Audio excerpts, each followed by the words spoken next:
उपदेशामृत में श्री रूप गोस्वामी लिखते हैं 6 नियम उन्हें बताया है भक्ति में आगे बढ़ने के लिए। सबसे पहले क्या है? उत्साह।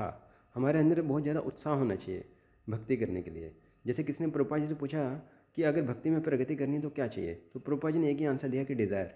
हमारे अंदर इच्छा होनी चाहिए भगवान को पाने की।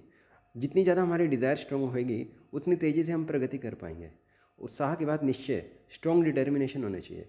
जितना मीन्स हमारा ऐसे निश्चय होना चाहिए कि मैंने इसी जन्म में भगवत धाम जाना है, इसी जन्म में मुझे भगवत प्राप्ति करनी है। जैसे एक अमीर आदमी की डिज़ायर होती है ना कि मेरे को बहुत ज़्यादा धन इकट्ठा करना है, इसी तरह भक्त का एक डिज़ायर होती है कि मेरे को इसी जन्म में भगवत धाम जाना है। तो हमारा जो स्ट्रॉन्ग डिटर्मिनेशन होना चाहिए, स्ट्रॉन्ग निश्चय होना चाहिए। उसके बाद फिर धैर्य, हमें धैर्य भी रखना है कि हाँ कभी ना कभी मेरे को भगवान मिल जाएंगे, तो ऐसा धैर्य बंधा करके भक्ति करनी है।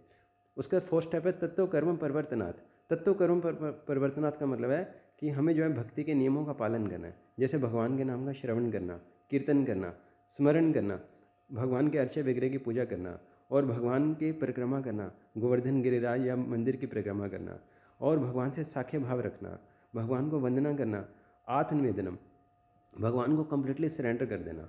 अगर भक्ति के नियमों का पालन नहीं करेंगे तो हमारी जो भक्ति है वो शुष्क हो जाएगी, ड्राई हो जाएगी।